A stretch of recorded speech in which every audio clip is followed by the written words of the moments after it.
Questa sera andremo adesso a parlare con Taher che è iraniano, raccontiamo un po' la sua storia anche per capire perché l'abbiamo invitata in trasmissione.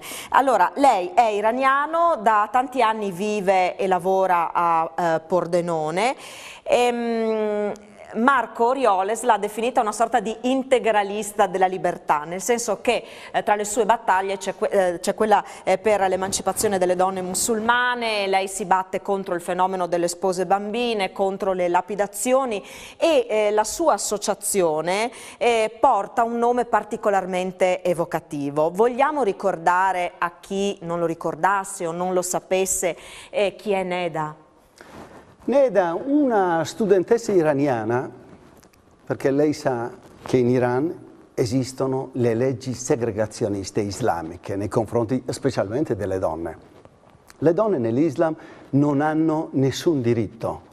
Io penso che sappiano anche i nostri amici, però le cose stanno così, perché prima devo ringraziare voi che avete avuto questo coraggio di approfondire un argomento così delicato e importante, il velo, perché una cosa del genere non è possibile in altre città italiane, tipo Padova, Pordenone, così, perché di solito i nostri imam rifiutano il confronto. Io dico sinceramente, io ringrazio loro che hanno avuto il coraggio di confrontare questo problema. Per quanto riguarda il velo, dopo arriviamo a Neda, perché il discorso è molto complesso. Il velo io penso che è un fattore personale, privato.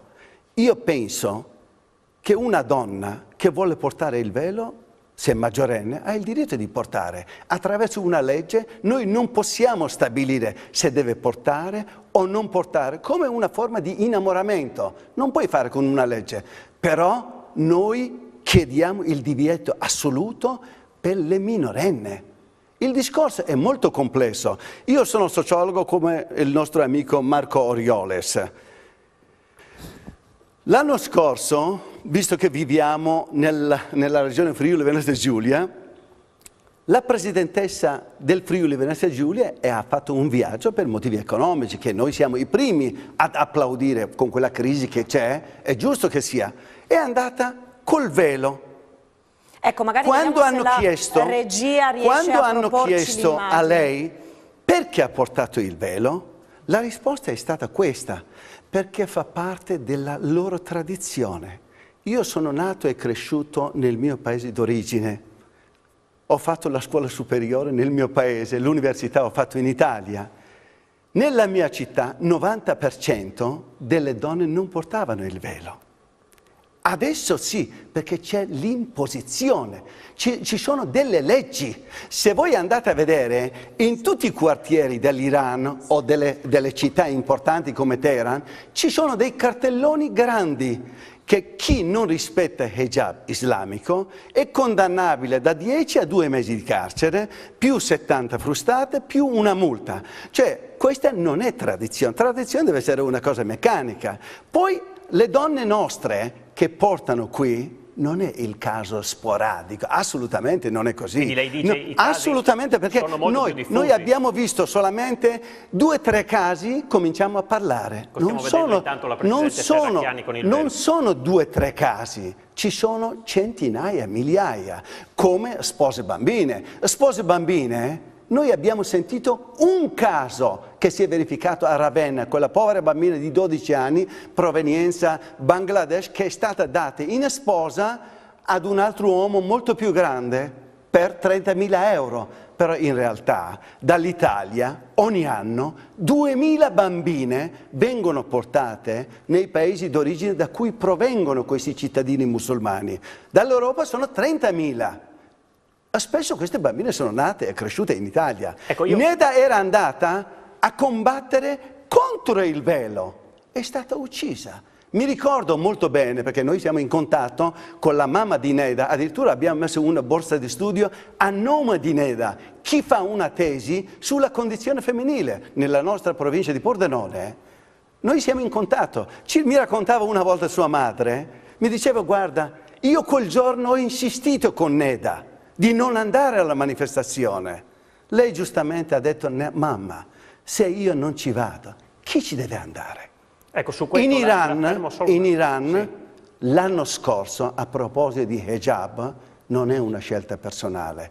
3.600.000 donne sono state arrestate, incarcerate, frustate e hanno pagato una penalità. Dobbiamo dire le cose come stanno, perché il buonismo mi piace fino ad un certo punto. Però volevo coinvolgere Fatima. Che effetto le fa sentire queste parole e che cosa pensa del fatto del velo sulle minorenni?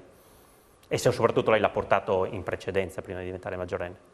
Sì, io lo porto dall'età di 16 anni e purtroppo ci sono, non possiamo negare che ci sono addirittura bambine che lo portano. Questo va anche contro il precetto religioso di per sé, che prevede che la ragazza lo inizia a portare dall'età della pubertà, dall'età dell'adolescenza, e quindi questo di per sé è un ritorno, un retaggio culturale che non ha niente a che vedere di per sé con la religione.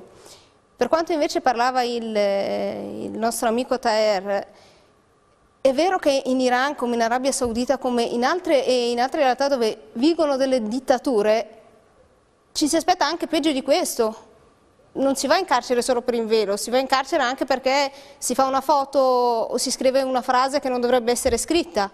Ci sono tanti problemi, ma quello che vorrei portare i telespettatori,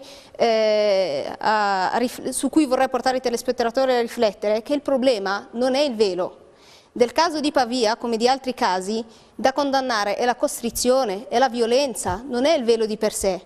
Quindi è la famiglia in quel caso lì che diciamo non riesce ad accettare un'integrazione dei propri figli nella società occidentale. Taher. Allora, il problema non è né l'Iran né l'Arabia Saudita, noi stiamo parlando dei paesi islamici in cui vige la Sharia. Cioè, il discorso del velo è un fattore superficiale. Sì, noi dobbiamo calare però sulla nostra realtà. Noi stiamo parlando di questo. Il velo, cioè praticamente è una imposizione, è un annullamento totale di una donna. Ma forse quando le donne svedesi, quando le ministre svedesi sono andate in Iran per fare degli accordi economici, al ritorno sono state criticate perché loro sono le prime femministe, no? La risposta è stata questa: noi siamo andate là per far sentire la voce delle donne iraniane. La risposta è immediatamente arrivata da alcuni movimenti femministi iraniani. Hanno detto: guarda, noi non vogliamo che voi venite qui a parlare della nostra situazione, della nostra libertà. Se voi non riuscite a rispettare la vostra libertà, perché voi siete state obbligate a portare il velo pur di fare dei contratti economici. Cioè praticamente è fondamentale questo, rispetto è fondamentale. Ecco, a proposito di rispetto, Alessandra, coinvolgiamo anche il sindaco di Bisceglie.